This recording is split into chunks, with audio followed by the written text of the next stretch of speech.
Gotcha. What's going on, fellas? Yo, what's good, man? All right, so we got mindset. We're gonna keep our mindset sharp as black men, and it's gonna be a very serious topic that we want to talk about. One that I always wanted to talk about. It affects our black families. It affects our black men. Yeah. So, Trey, what we talk about? Go ahead and introduce what we got to talk about today. Man, we're gonna talk about transitioning from boy to man. When is it your responsibility to take care of yourself, man? Let's go.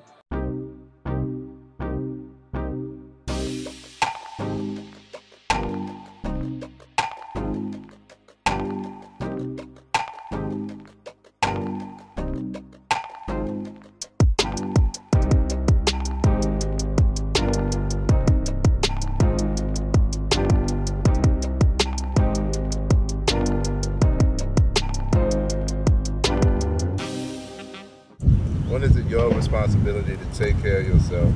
Because we hear we had the episode on the effects parents have on our adulthood. You know, you got a whole lot of childhood trauma that you just carry with you.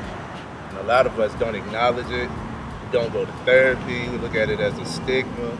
You know, we don't want to talk about it. You got to be strong, silent. All of that is some BS. But when is it? I think it's a victim mentality when you're now an adult and you're still blaming your parents for whatever trauma, whatever it is whatever setbacks, whatever you claim is holding you back as an adult. It's not your parents' fault. Very true. Very true. Not your parents' You gotta fault. separate them too. You gotta separate. You think like it's an age limit on when you should give up on that, or is it the work that you put in, and then it should be a time frame on when you should change? That make sense? Yeah, No, I that get makes it. Yeah, I sense. know what Thank you. you're That's a good question. I don't think. That's a good question. I think it's when you're able to think for yourself. I think it's in the adolescence. Because one of the myths about school and childhood is you got to be 18 to start making money. That's one of the myths. As soon as you're able to start selling something and making money, I think now you're willing and capable of taking care of yourself. Very true. And you see how we got overseas people that watch us, but here in America, when it's 18, like you said, that you can get certain jobs. 18, when you go to the army, you can choose if you can shoot somebody at 18. All of that. At 18, you can choose to almost start potentially killing yourself by smoking cigarettes. Yes. And by 18, you're actually legal enough to get married. That changed your life. And 18, you can kill fetuses, babies, whatever you want to call it. You can kill a baby at 18. So actually, each state is different though. Each state. Some states got 16. You can start doing some of this stuff. Really? Yeah, it's different. Different states got different. You can get like a worker's permit and stuff like that. at Oh, 16 damn. or They didn't whatnot. like me. I thought it was 18. I think- Start Yeah. driving at 15, 16 years old. I think 18 is a nice age where we can say, yeah, it's time for you to start taking responsibility for yourself as a man. Yeah. Like Trey said, really in your adolescence and whatnot, but 18 is like, that's when most of us are starting to leave the crib, either going to college, going out in the work world, That's a going myth out in the too, military. by the way. We shouldn't be forced to, like, you go straight from high school to. That's another topic. That's another topic. FMF mob, what's good, y'all? Hey, they've been subscribing to us. Subscribing, Yo, man. we got a video with almost 10,000 views, man. Yo, but we ain't got that much subscribers. Y'all gotta make sure y'all subscribe to us, hit the comments, likes, all that stuff, man. That's another topic. Yeah, I got something I want to talk about that. It can be All right, go time. ahead. Let's go back to the to getting over what your parents did. Let's sidetrack, get back to. So, what's a good age for you to start growing up and start taking accountability for your actions? I think it's a mixture of the age and you doing the work and acknowledging where the pain came from. Right, awareness. Awareness. Mine was probably mid 20s when I had to look at myself and understand that it's not the white man's fault, it's not my parents' fault, it's not the teachers, it's not the guy at work, it's not my supervisor, it was me. So I had to come to that realization. It might have been late. It's some opinions. Maybe some people think it was probably late, and I think it was right on time. Right. So it's all on your perspective. But once you, I think, as long as you acknowledge it and you do change, you you should be good, but don't acknowledge it and then try to blame other people. Yeah. That's when the problem comes in. Yo, it just came to my head. Right. I think when you start getting to the age where you can start blaming other people, I think that's when you got to start taking accountability for yourself. Okay. So with me having a daughter who's 7 years old, I really try to instill in her, like, you can't blame other people for when you get in trouble at school. Like, for example, she got in trouble at school like a couple of weeks ago, and she can't. It's all right. It's all right. Hey, look. It's all right, man. It's all right, good. Baby girl, you know what I'm saying, man? Baby girl, you gotta learn these life lessons. You know what I'm saying? So she got in trouble, and so she came. And the thing I love about her is she upfront with it. She was like, "Yeah, Daddy," because she know they're gonna call us. So, hey, Daddy, you know this happened at school. Well, what happened? Well, somebody was trying to talk to me, and I was telling them to be quiet, but they kept talking to me, and I kept trying to tell them to be quiet. My teacher got on me because I was telling them to be quiet. I like, did you have to respond? She was like, well, they was talking to me. I know, did you have to respond? Why didn't you just move away, or why didn't you walk away? You know what I'm saying? No, that's on you, baby. You know what I'm saying? So I try to use those as moments to teach her self-accountability for herself. Like, you can't just blame somebody else. It's a difference between acknowledging what happened and then blaming them. So if she came to me and was like, Daddy, you know, this girl kept talking to me and I kept responding back to her and I got in trouble, but you know what? I won't do that again. That's, you acknowledge what happened, but you understand, hey, that was within my control. I could have did something differently, even at a young age. But I think once you start getting into teenage adulthood, that's when it really got to kind of focus on within yourself. You got to start learning to ask yourself those questions. But the tough part is, and the issue where I think is our school system is you got to kind of be taught these things. It's hard to, when you look on TV and you got all these different distractions and things, it's hard to look within yourself and be like, dang, I'm the reason why I didn't get this stuff done. You know what I'm saying? Because you think about it, you ain't learned to your 20s. I ain't learned to my 20s, like mid to late 20s. Like, most people don't learn it until you got baggage on baggage on baggage, and then you go to therapy, and then the therapist talk to you, and then you be like, damn, I had control over this the whole time. And didn't even recognize it. So that's why we doing platforms like this, especially for younger viewers in that teenage range, that you gotta, it's already to acknowledge, yo, hey, I'm in the hood, you know what I'm saying? Acknowledge, yo, my daddy don't do this, my mom don't do that, you know, I'm broke, all of this. Gotta get over it. But you can change it, you know what I'm saying? That's the biggest part, is you have control. And awareness is key, because that's where change starts. Acknowledging the problem. You can't change a problem if you don't acknowledge the problem. So acknowledge the issue, and it always goes back to self. It always ties back into you. Look at you. You're the only thing that you have control over in this world. So if you're constantly saying it's somebody else, it's something else, that means everything else has the control. That means you're going to just wind up wherever in life. You're going to stay in the rat race. You're going to be easily persuaded and misguided. You're gonna be the 9 to 5, check to check. It's not a fun lifestyle. You're gonna be a victim. You're gonna be a victim, man. You're gonna always be a victim if you never take full accountability, look at yourself and be like, you know what, I don't want this, I don't like this, and decide what you want and actually go for it. So blaming the parents, blaming society, blaming economics, blaming, politics, blaming any of these other things, it doesn't work for me. It doesn't work for any adults. It doesn't work any grown men who actually take accountability for themselves. I don't want to hear it. You're like, all right, so what do you want? You can ask somebody what they don't like and what they don't want. That conversation will last for years. You ask them what they do want, they go, I don't know. What makes you happy? I don't really know. You haven't focused on it. Yeah. You know what I mean? And I'm gonna speak from my experience a little bit. I'm a proprietor of everybody's experience is different. Yeah. And I touched on this on the episode of AIM I was on. It was fire. It was short as hell, but it was fire. Straight to the point. Where I was talking about circumstances and not being able to. Sorry. Everybody's circumstance is different, but you can't hold on to that and, like you said, blaming other people.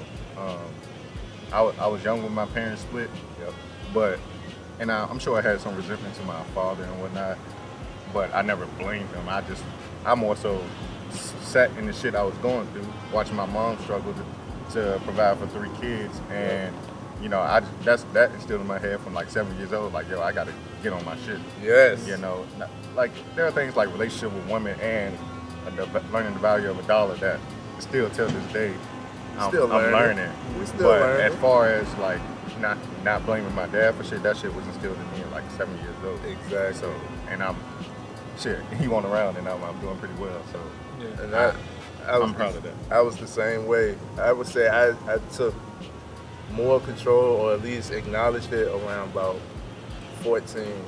And really, it started when I started looking at the girls, you know. But I've been one, like my man said, same thing. Like I never wanted to be a product of my environment. I heard these slogans growing up, and I was like, why everybody around me limiting themselves? You know, and then back in our day, I know that sounds crazy. Yeah, 89. We like old, man. Yeah, we the old heads now. Yeah, we the OGs. Yeah. Back in our day, there wasn't too much representation. It wasn't too much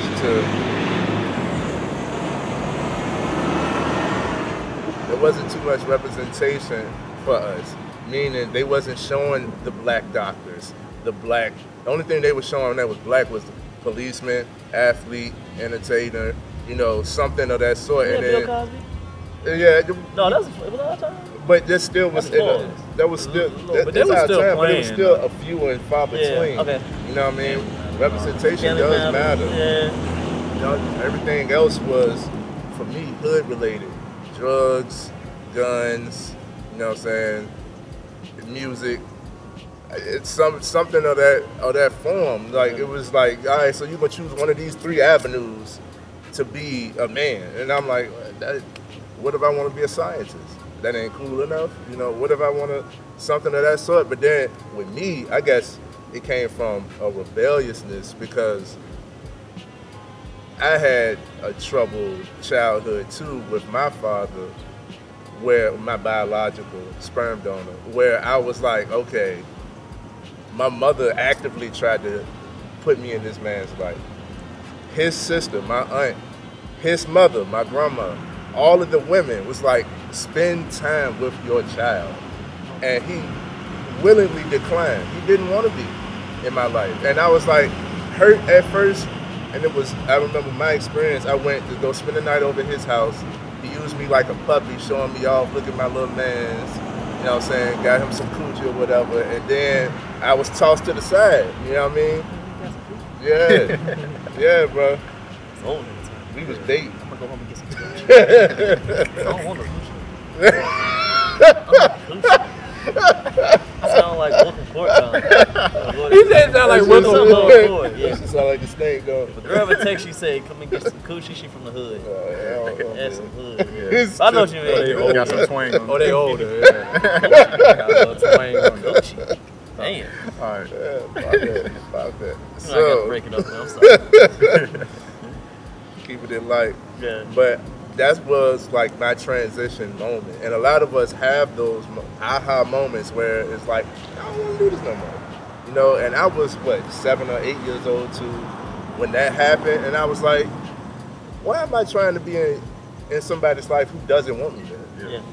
Why? You know, like, and I ain't gonna lie, I haven't fully forgiven him, but I've forgiven him enough for me to not focus on him or use him as an excuse as to why I'm bad. I used him as motivation to be different. You know what I mean? Open your mind a little bit more, fellas. You gotta forgive, yeah. You gotta forgive. Shine. Get your shine on. Get your shine on, shout it. Yeah. So, hey, I put this on. I put it on everywhere.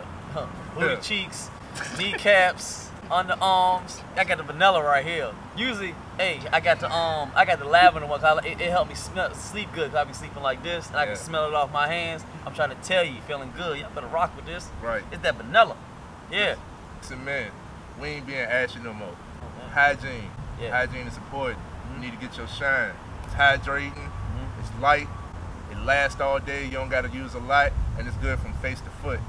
Historically, I don't really use lotion or nothing like that because I'm like in a hybrid, light skin, in between dark skin motherfuckers. Coming back from vacation, I'm a little sunburnt. So I needed something to get my skin back right because I'm feeling like a reptile right now. So I'm gonna get this baby going on when I get home. Oh, and look, you gotta shine on, everybody. Hey, look, I got like 4 cases. I got a bunch of cases, and I got the big jar too. That's old school. Y'all don't even know about that. He don't even got those no more. But look, I'm telling y'all, this shine is amazing. Help with eczema, you know, clear your skin up, all of that great stuff. So you don't want to miss out on this shine, man. Make sure y'all go get y'all a bottle of this. All natural ingredients. Absolutely. Yep. Where they can find it? So you can find this at shinecareproducts.com. Let them know that we sent you.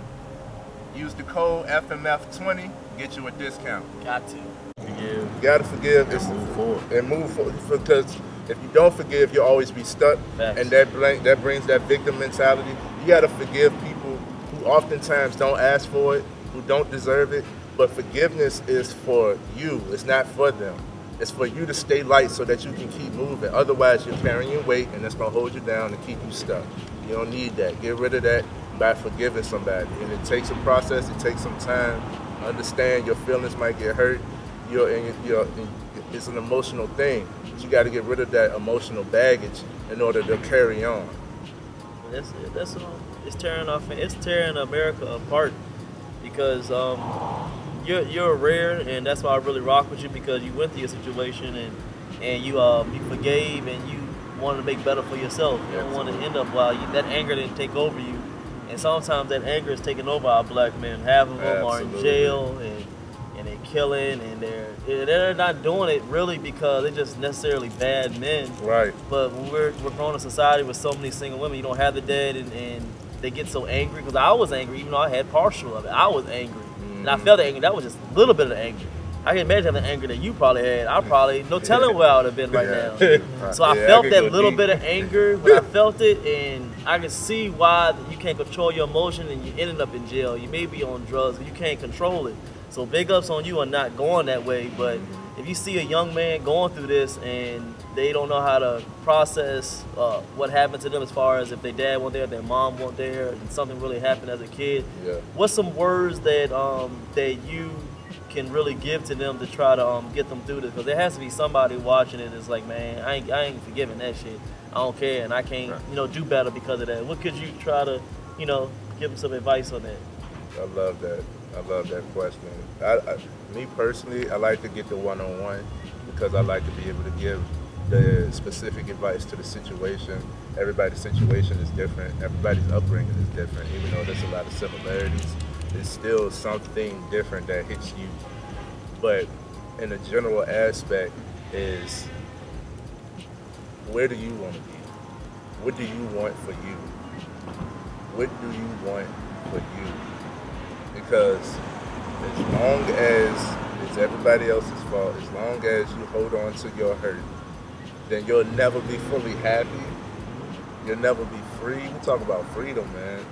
We talk about getting your time and ability to do whatever. Man, I'm telling you, when I let go of that strife, for one, I was able to help raise my brother. I was able to help my mama. It feels so good that first time when you're helping your mom. You know what I'm saying? If your mother's a single parent and you're able to provide for her, you know what I'm saying? Let me take care of the groceries. Let me take care of the electricity or something like that. You know what I'm saying? Or I started driving real early, as soon as I could. You know what I'm saying? I'm taking my little brother. I became the coach of his basketball team.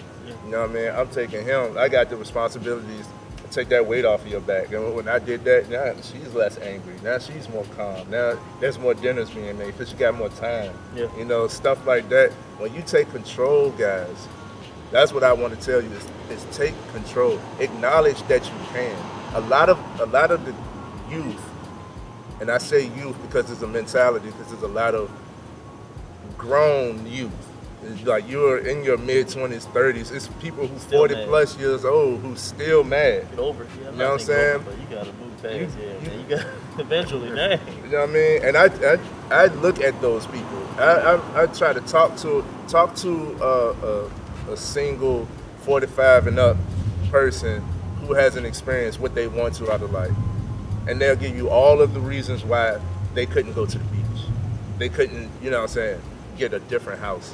They couldn't leave the hood. They'll give you all the excuses why they don't got the cars they want and why things doesn't happen in life for you. Like, and then they'll use it as realist. Yeah. No, you're a pessimist. You know, you're a pessimist. My vocabulary is getting spectacular. Y'all see all that, man? You gotta stop playing. Stop playing. Yeah. Well, yeah, we're gonna go ahead and wrap it up, but I want everybody to go ahead and give their perspective. Oh yeah. On like the final words or whatever. Yeah. Okay. So Trey got his. Go ahead, Keith. To piggyback what Trey was saying about taking control, if I could give general advice, I know he said talk about specific to the person, but if I could give some general advice, I would say embrace that anger. Don't exercise it. Don't go out here and start, shooting up shit, fighting and whatnot. Embrace that anger, but transmute it. But transmute it. Let it fuel you, but be patient. Everything comes with time, and also be grateful, because you might think your situation the worst in the world, but there are probably like a million people that are going through worse circumstances. You know, so, and always remember the 2 rules that Dolph taught us. That's all I'm saying. Sure. All right, man. The thing I want to just say is, man, I just want to open up your perspective. Things happen for a reason. If you had a family member or somebody that wasn't around, if we going down that road, maybe it was for a reason, man. Maybe if you was around them, things could have been possibly worse. We always got this idea that, oh, if my parent was here, then I would be better, or this would happen or that happened. You don't know what they dealing with. You know what I'm saying? It might have been worse for you being with some of these parents, because if they don't want you around and you come around, it could be worse. You know what I'm saying? So sometimes, like what Keith said, man, being grateful and appreciative of what you have, the people that's around, and the people that want to be there for you and care for you. Just think about that perspective too. Like, maybe everything happened for you and not, against you, type of thing. Yeah. And to close, same thing like he said. You don't know what other people are going through. I think my mind now that I'm around the age where my parents kind of they split up, kind of around there. We'll put my bills down, but I can see where their mind was, and there's no telling how their mind was at that time. I've been in relationships. I've been with women. I've seen the dynamics of having a relationship, so I can kind of feel how they feel, even though I feel like still didn't want things to happen. But I don't know what their mind was. You can't put yourself in their shoes. Yep. Don't fall for people. They're human just like you. Absolutely. So if something happens with other people and you feel some type of way about your parents or people or your family like that, like you said, you don't know how it could be. It could have been good. It could have been worse. You don't know what was happening during that time. You do not know. So don't fault your people, man. They're human just like you. We all make mistakes, but it's all about what you do after those mistakes. So the only word, that's all I got to say about it. We ain't going to talk y'all head off, but really go ahead and put in the comments if y'all are going through this, if y'all have anybody that's going through this, share this video with them. It's a serious topic for our black men. And we'd love to talk. Exactly. We'd love to talk to y'all, any youth, anybody that y'all think that we could, come out. We do speaking. Come speak to your organization. Yep. We can do all of that stuff. Come to the Rebuilding Men. Yes. Tap in with this guy and look out for the Rebuilding Men meetings. Those are powerful shit. Powerful, good look. Absolutely. Exactly. He's running up. He's doing his thing, man. But we'll see y'all on the next one. We appreciate y'all watching us each and every Friday. We'll see you on the next one. All right. Take accountability, fellas.